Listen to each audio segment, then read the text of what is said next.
melakukan press release terkait dengan pencurian kendaraan bermotor yang terjadi pada hari Rabu tanggal 8 Januari.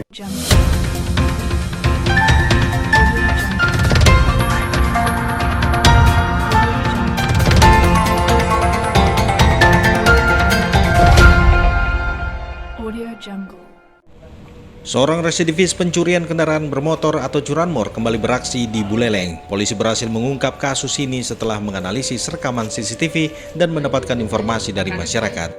Kapolsek Grogak Kompol Arya Agung Arjana Putra dalam merilis pers pada Senin 3 Februari 2025 mengatakan pelaku memanfaatkan kelalaian korban. Sedangkan modus daripada pelaku yaitu tersangka mengambil sepeda motor yang terparkir di pinggir jalan raya di Desa Pejarakan di depan rumah Made Yudarmawan di Banjardinas Sandikerto dalam keadaan kunci sepeda motor dalam keadaan nyantol. Jadi pelaku memanfaatkan peluang pada saat pemilik kendaraan sedang berada di dalam rumah. Kasus ini bermula dari laporan kehilangan sepeda motor Honda Scoopy milik Putu Suwardike di Banjardinas Marga Garuda, Desa Pejarakan Kecamatan Grogak pada 8 Januari 2025. Tim Opsnal Unit Reskrim Polsek Grogak bergerak cepat dan berhasil mengidentifikasi pelaku Komang Sastra, 31 tahun, dari rekaman CCTV. Keesokan harinya pelaku ditangkap di Banjardinas Marga Garuda. Dalam pemeriksaan, ia mengaku telah menjual motor hasil curian ke seseorang di Medewi, Kabupaten Jembrane. Polisi segera menindaklanjuti dan berhasil mengamankan barang bukti.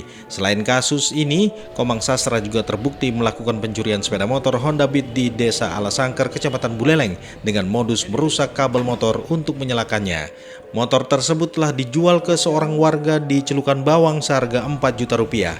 Pelaku diketahui sebagai residivis yang telah 2 kali dipenjara dalam kasus serupa. Pelaku ini adalah juga seorang residivis. Jadi di mana TKP yang pertama yaitu di Desa Kedis berupa curanmor sekitar tahun 2020 dan sudah divonis selama 6 bulan penjara.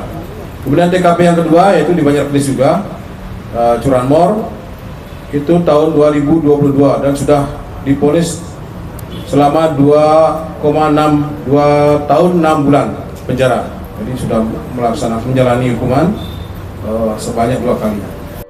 Atas perbuatan, Komang Sastra dijerat dengan pasal 362 KUHP tentang pencurian dengan ancaman hukuman 5 tahun penjara. Reporter Sukasa Brata Winangun melaporkan.